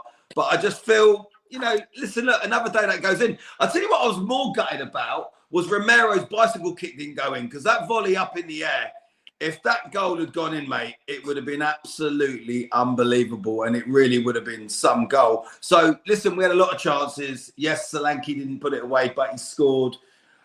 It is what it is. Another day, Sarr gets that header in the goal, wasn't it, on the rebounds. It was just one of those things. It was a weird game because we controlled it start to finish. We've scored 3 goals. It was a great performance. But there is still that little element of disappointment, which is bizarre when you've got a 3-0 win at Old Trafford. Imagine, like I think it was you, Craig, or Ricky said earlier, imagine when it does really click, because we will absolutely tear teams apart. That's it. And that is the thing, Chris. Yes, you can say 9 times out of 10, Johnson's goal goes in off the post. I mean, every goal he scored was carbon copy of that chance. It was just very unlucky. 9 out of 10 times they go in off the post. Another day maybe Werner might get that goal, or he goes around the keeper, it's a penalty. And another day Solanke scores it, or a great save. Maybe Sarr next time gets it. I think we should focus more on the fact that we've gone to Old Trafford and we've had about 25 opportunities, which is bonkers, Chris. Because, I mean, yourself how many times you've been up to Old Trafford and we've come away winning 2-0, 3-0, 4-1, and it's been horrible. It's been a horrible hunting ground for us. It's almost been as bad as, Stamford Bridge and Anfield. It's got to be in 3rd place. I was going to say, I want to see this result at Anfield, a place like Anfield, where they're going up there, coming back, disappointed. Yeah, a 1,000,000%. And I mean, we've done that without Son today. We've still got Richarlison to come back. He's injured. And I think if we had Son and Richarlison back in the team as well, I think it would have been more goals. So I think you've got to look at the positive and say we've got Richarlison injured, we've got Son out, we've gone up there, bossed it for 95 or 96 minutes, and should have scored more. But it's a clean sheet. It's 3-0. So that's you're always disappointed when you have chances, you don't take them. That's really important, Gary. Actually, what you're saying there. Because the fact, sorry to butt in, it's just the fact that we've got quite a few first teamers out. Our captain's out. Richarlison is out, whether he's first choice anymore, I don't know. But we've got Odebear. We didn't have many options on the wing. We brought on 17-year-old Mikey Moore. I mean, and I thought he slotted in well. So we were light on the squad. The squad was light, right? Yeah. This has been a theme, though, Craig, hasn't it? Since Ange Postecoglou has walked through the door, he's been very, very unfortunate with injury, suspensions, other issues. He's never really had a full squad to choose from on a consistent basis. No, that's it. He's had moments. He's had moments where we've had a full squad, but as for a run of first without big injuries, if you like, he's just not had that. So I just hope we do get that this season. But it does show that the squad is a little bit stronger than last season because of what we've done today. So, and do you know what? Just quickly, the thing is, I think we could be more disappointed, if we was at home, but we're at Old Trafford as well. Yeah. And that's the thing. You got to think when they come to ours, we could really hammer them. So I'm really, really buzzing, to get that game out of the way and to come away with a very, very convincing win. Like I said, I think it's the best game for Ange, since we've had him. Brilliant. Ricky, let's come to you. And finally on today's game, before we talk about the Ferencváros game on Thursday, in the 96th minute at Old Trafford, Mikey Moore had a glorious chance, and what a fantastic shot. Just whistled past the post, but what confidence from the 17-year-old. And that gave me confidence as well. It was a beauty to see. Just to see him take the shot, just take the players on and stuff like that. For him to be on the pitch at Old Trafford, we brought on the kids at Old Trafford. Can you believe this, right? Even like Gaz was saying there, how many times have we been ahead in a game and then suddenly something happens and it goes the other way? Yeah. But we brought our kids on today, and our youngest, one of the youngest, 17-year-old on the field at Old Trafford. He didn't look young. He didn't look small. He didn't look like he was intimidated by the atmosphere or or the ground or the opposition. Amazing, really. Big money players. Nah, he took it all in his stride, and that's what excites me, man. He's a very brave player. Like, he doesn't, he just goes and he believes in himself. And this is him at 17. I mean, what's to come from this player? I mean, Insane. I'm so excited to see that today, honestly. I've just received an email from Oliver putting a bid in of £475 for this shirt for the engine room. So if you would like to put a higher bid in before Monday, please do email me, tottenhamfanchris@gmail.com. It is for a fantastic cause. Now, let's talk about Thursday's game because, of course, we will return to play in the Europa League on Thursday. I'll be travelling out there to Budapest. It is the first time that we will face a Hungarian team in European competition. Now, we beat Karabag 3-0 in the Europa League on Thursday at the Tottenham Hotspur Stadium. Anderlecht beat Ferencváros 2-1 on Thursday. They won in their domestic league today, 3-0. Meaning that they have won all 6 games in the Hungarian league. Now, Hungarian Football Extra on X gave me some comments for this podcast, so many thanks for your input on here. They have said, despite the season starting brilliantly, they have not been convincing at all. The atmosphere in the stadium will be amazing, and the fans always perform well. With a big team like Tottenham coming to town, a sellout is expected. They have also stated the favourite to win the Europa League for them would be Tottenham or Manchester United, but a wild card is Frankfurt. The expectation is total domination from the away side, Tottenham Hotspur, winning by 2 or 3 goals. Ferencváros will go into the game with their strongest starting 11. What do we know about our Hungarian opponents? Well, they are the most popular team in Hungary. Club colours are green and white. Their club's mascot is the Green Eagle. Their 2 nicknames are the Greens and the Green Eagles. First Hungarian team to qualify for the renewed Champions League in the 95-96 season. Since then, the club have taken part in the 2004-05 UEFA Cup, the 2019-2020 Europa League, the 2020-2021 Champions League, and the 2021-2022 Europa League group stages. Their ground has a capacity of 23,700, and they have won the Hungarian League 35 times. They have won the Hungarian Cup 24 times. In fact, they have 72 major trophies. Ricky, what do you know about Ferencváros and what are you expecting? What I know is that it's pronounced Ferencváros. Is that how it's pronounced? Is that it? And the nickname. I wish I'd have asked you that question on Thursday. Yeah. No. Do you know what? It's another European game. Listen, we know not to underestimate anybody. We've been there. We've been there with Musa and Ferrero Rocher and we've been there before, right? So we're not going to take it lightly. I don't think we should either take it lightly. Whoever comes into that starting lineup, it's going to be another away day. It's going to be in their home ground. Their crowd are going to be up for it, like you just said there, Chris. So and they're going to go for it. They're going to go for it. It's a cup game. It's a one-off cup game, and that's what makes this style of the competition, this new format of the competition, this is what makes it really exciting because they're all one-off games. Anything can happen. So I think the boys will go there prepped, ready. I think brimming with confidence, and whoever starts, I think they're going to go there to take their opportunity and to put on a performance, bro. I'm going to guess. I'm going to put my money on Bergvall scoring in that game. I think he's going to score. I think that, because of the red card on Thursday and when he came off and, you could tell he was feeling it a little bit. He's come on today at Old Trafford, come away with a win. I think he's going to go into that game and go, let me use this opportunity to show everyone what I'm about. And I've got a feeling he's going to score in that game. Ricky, if I go back to the Coventry game in the Cup, a lot of people were very disappointed by that performance. But from what you've seen in the past couple of games and the amount of changes that Ange Postecoglou has made, particularly in the Carabao game on Thursday, to making another 7 changes today against Manchester United. Do you feel a little bit more confident the fact that if Ange does make changes, you are confident in these players? Because some of them have clearly taken opportunities. You saw today, Bergvall coming on, Sarr, they made an instant impression. Yeah, and I'm confident in the boys that are coming on, and I'm confident in Ange.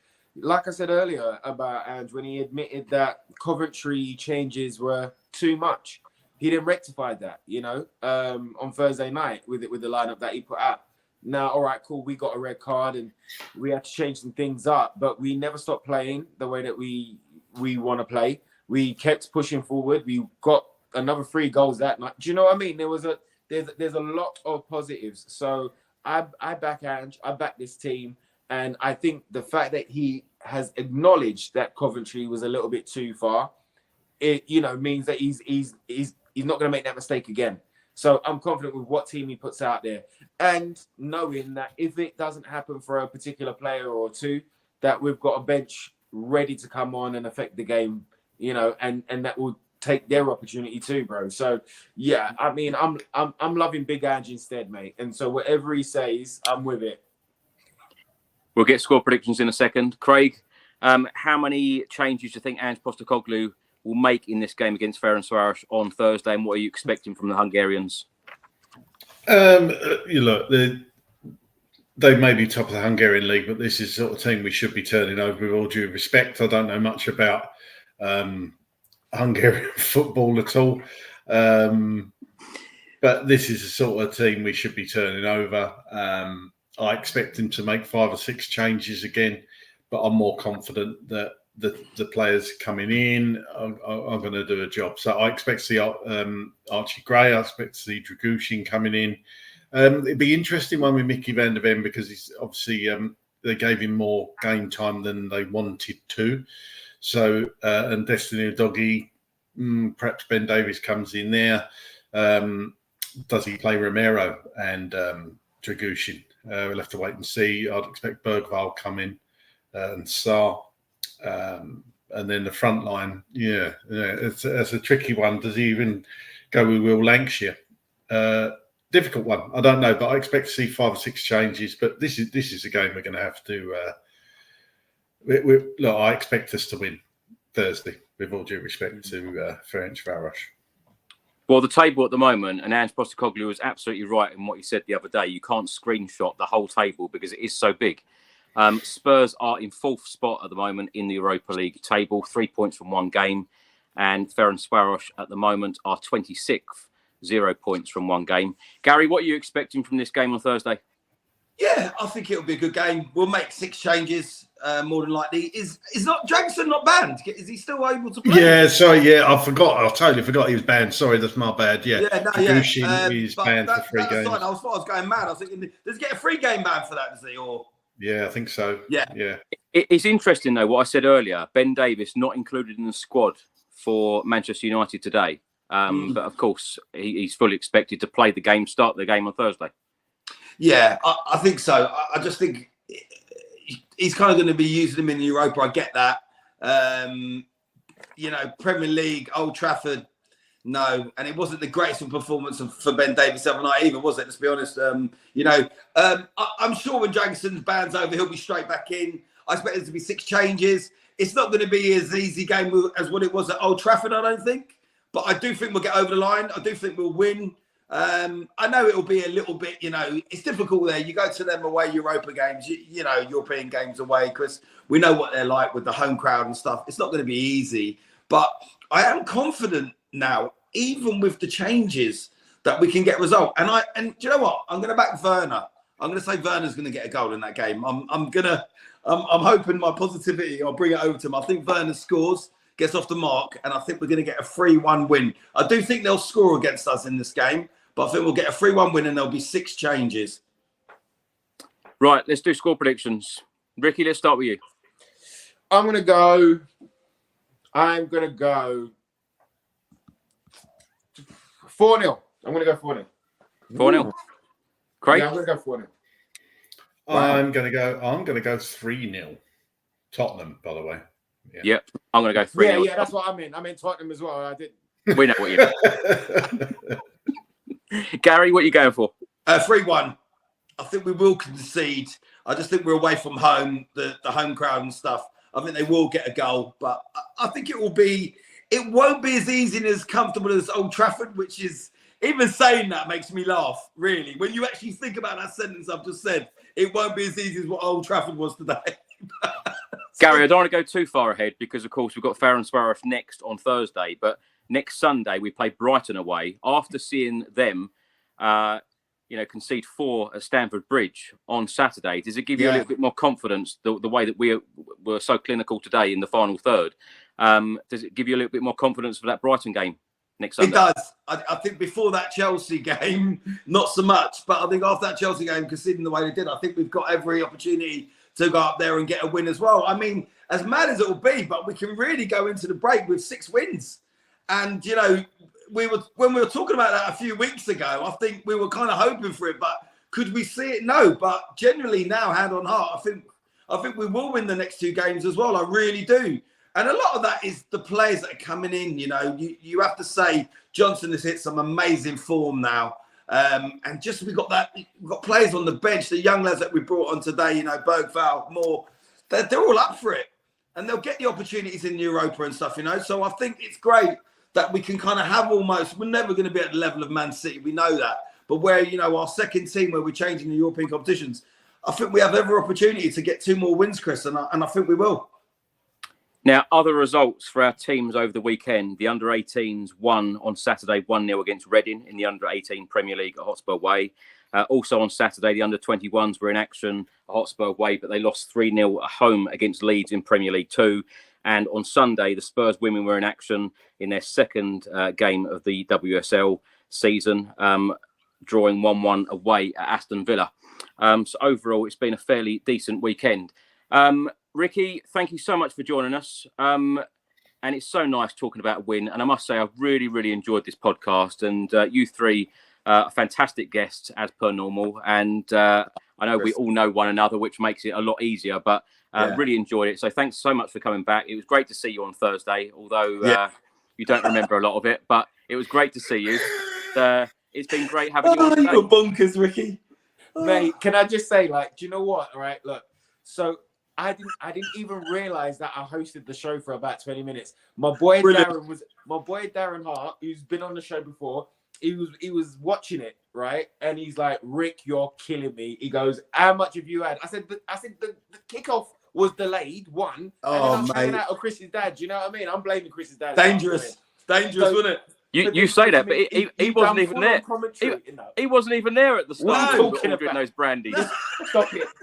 But no, I supposedly I done full on commentary, and then I was on the train. I didn't know what was going on. I still haven't watched it yet. I still haven't watched it yet. But Darren was like, give it a few days, and then he goes, then watch it, and then you can have a giggle with it. No, so that it was brilliant. But it was super fun. Thank you, man. It was great to hang out. It was great to see you gents as well. I was super happy, as you all saw that night, and I think that show goes down in the Legends books, of one of those. Brilliant. Well, thank you so much, Ricky. What are you up to at the moment, by the way, and where can people find you?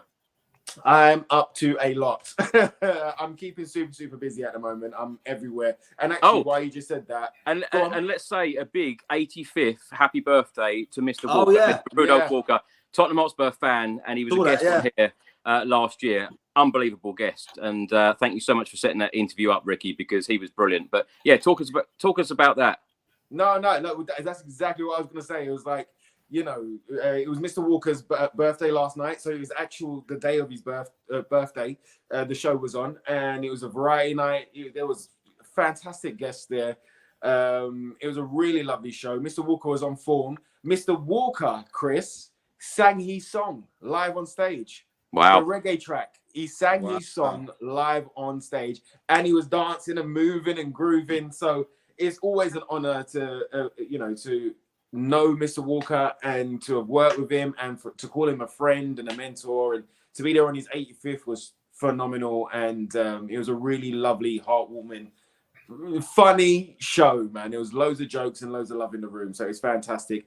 And that was another one where I left the theater with a rum punch. And the lady told me it was strong, but I was like, this tastes like juice. She was like, yeah, but darling, just be careful. I was like, yeah, no, it's fine. And so by the time that I was leaving, I was dancing as well on the way out with everybody. I had like, woke up in Watford.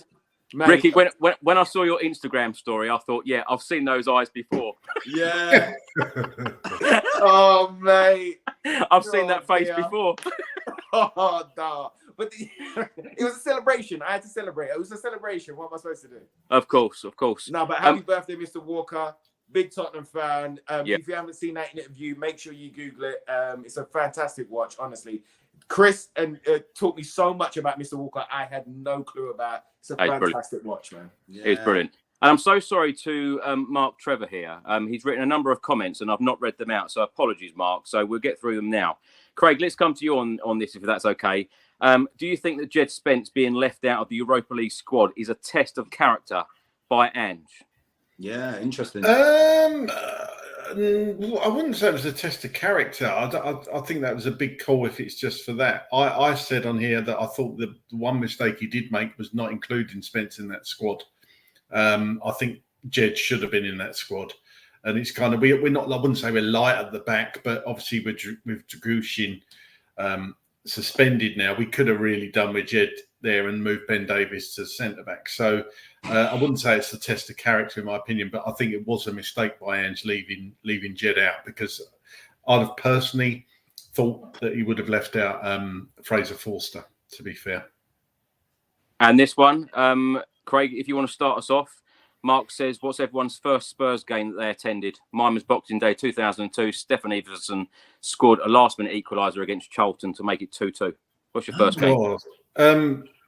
Jesus. I actually probably started late going to Spurs games actually in my life. So it was probably about 1961.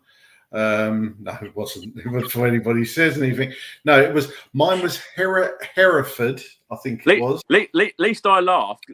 These two just sat there and thought, oh, was it? Yeah. Oh, was it? Yeah, 1961. I was thinking about the games.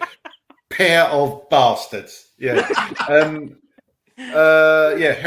sure mine was Hereford away. I really didn't go to many games growing up. But yeah, Hereford away, I think we won 5-0. Teddy Sheringham got a hat-trick and Chris Armstrong got 2, I think, from what I remember. So that was my first Spurs game. What about you, year it was? It's difficult, because I can remember going to a lot of games as a kid. There was where I was growing up. I won't give you a whole life story of it. But growing up, there was 2 massive Tottenham fans called Danny and Max, 2 Irish guys. And they used to take me to games. So I was going to a lot of the home and away games.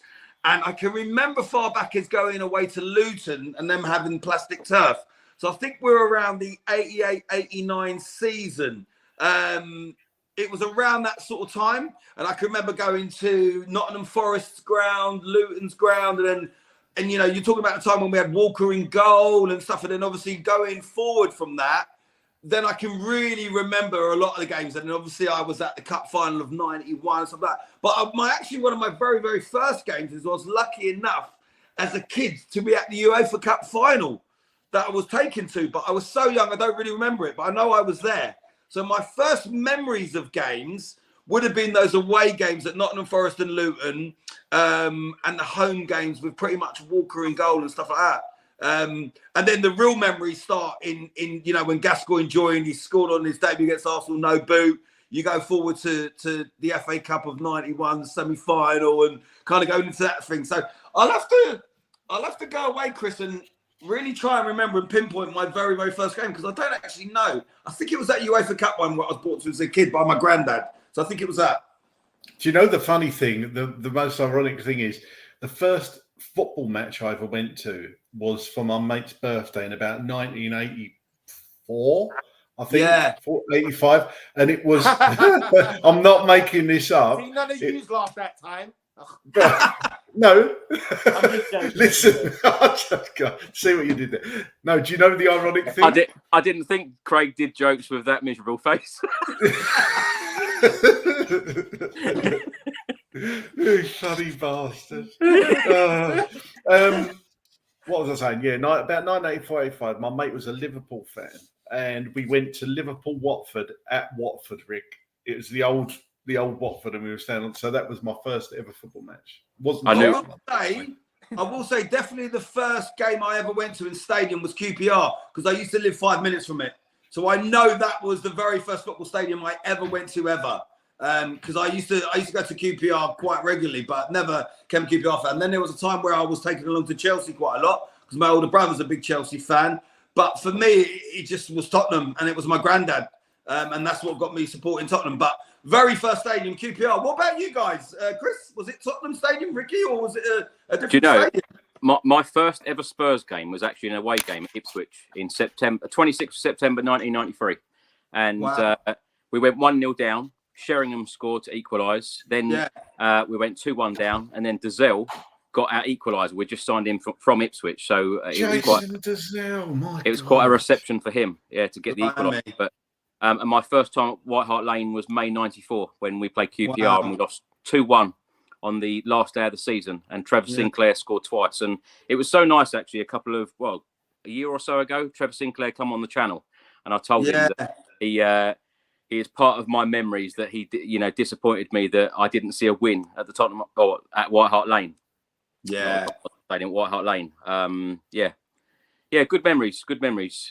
Ricky, I know we've spoken a lot about this on the 20 questions that we did, and let's get ready for all of the Watford comments rolling in. Where? Come on. Lastly. Mark has got one more question here. I think Ange is the man, but we don't have the players yet, Chris. I think it will take at least another 2 years to really be a competitive team. Do you think that Ange will get that? I've said many times, Mark, that me personally, I think Ange Postecoglou needs the time, needs the patience, needs the tools. And from what I've seen so far, I've enjoyed it. And I think it's going to be a journey. I think there are going to be a lot of ups, a lot of downs, but I'm enjoying it so far. And we got the Europa Cup this year, lads. We got the Europa. Yeah, I just hope that we go seriously in cup competitions going forward. The Manchester City one, I know that we've not spoken about that. And I know when I speak to you three guys, these podcasts can last literally for hours because there is so much to talk about when it comes to Tottenham. But the Manchester City game in the League Cup, I hope that we go really strong, particularly after Pep's comments about not wasting energy in this competition, because I feel like if you knock City out, this is a real opportunity. But thanks so much for all of your comments, by the way, Mark. We appreciate it. Craig, did you want to have a quick word about that? What Mark was asking about to be a competitive team a couple of years away? It's probably fair comment, to be honest, to be constantly challenging at the top of the league, if that's what our aspirations are, which they've got to be. You don't build a squad, a championship challenging squad overnight. It's just, it's not going to happen. So I think that's realistic, but there's no reason we can't nick a cup, to be honest with you. So, that's probably, in answer to the question, is probably about right. And before we go, what I'm going to ask? Put in the comments where you're watching from, because I always love to see where you're watching from. Yeah. And also, before everyone goes, if you can vote for us at the Football Content Awards, all of the below. And I think you had a friend comment earlier, Craig, Alan. He said that he is not, Craig is not the Spurs Chat podcast, Ben Davis. He is the Christian Romero. Wow. I'll take that. I don't think it was, unless it was somebody disguised as Alan. But yeah, I know. I'll take that. Well, Craig, thank you so much for all of your input, and thank you so much for coming back on the podcast. And you will actually be hosting on Thursday, because I'll probably be stuck in the Hungarian stadium on Thursday evening. So you will be hosting. So thank you so much for doing that. Where can people find you, and what interesting things have you been up to? Not a great deal this weekend. Just watching the kids play football, and got back, had a lovely Sunday roast, and enjoyed watching Tottenham absolutely pummel Manchester United. So it's been a pretty good weekend. But yeah, thanks for watching, everyone. If you want to follow me on X, that'll be good. It's at Dearman9, and as Chris says, there's nearly over 2,000 of you watching this. If you haven't voted already, get voted for those content awards, and let's hope we can bring home a trophy. And I promise we'll see a drunk Ricky Norwood at those awards. Yeah. We might see it. You know, you might see the pictures. You might see the pictures if we win a trophy. You That never know. alone is worth it. And it's a school night. It's a school night. Oh my God. It's going to be a nightmare. God. Good grief. Gary, where can people find you? And thank you so much for coming back. No, really appreciate it, Chris. I know it's last minute, but I love jumping on here. And what a show to come on after a win like that. I know you asked me, it was about half time. He's like, can you fill in? I was thinking, yeah, I think this is going to be a positive one. I think we're going to win this one. So I was like, yes, please, yeah. Listen, look, I don't really go on X, but please give us a follow and a message on Facebook. On Facebook, it's just Gary Maloney. On Instagram, it's Gary Maloney 13. And look, I was the same. I was very, very busy the weekend. I've been entertaining, doing my shows, ladies' nights, which was great. But ultimately, the weekend revolves around the football for me. I was a little bit annoyed Arsenal nicked it at the end. That annoyed me, but I think the game today and the way that we played and the way we bossed it from start to finish made up for me. So it's just a great end to weekend. Finished off with a brilliant podcast with some of my favourite podcast friends. And ultimately, it's just been all good. I'm going to eat my weight in sweets and chocolates because I haven't eaten any on the show. So I'm going to make up for it afterwards. And I'm going to watch Match of the Day and every highlight YouTube reel and all your uploads that I can watch. Because that's what I do when Tottenham win. I love it. Podcast friends. Well, thank you so much to the podcast friends, Craig and Ricky. Thank you so much. We never intend to talk for nearly 2 hours on this podcast. So apologies if you only like a short podcast, but these guys are absolutely superb. So thank you so much for all of your input. Thank you so much for all of your comments. Thank you so much for all of your support all around the world. It means a lot to us. And as I say, if you can vote for us, it would be really, really appreciated. Voting remains open for another couple of weeks. Enjoy your week, and we will see you Thursday for another edition of the Spurs Chat podcast. Come on, you Spurs. Come on. Come on.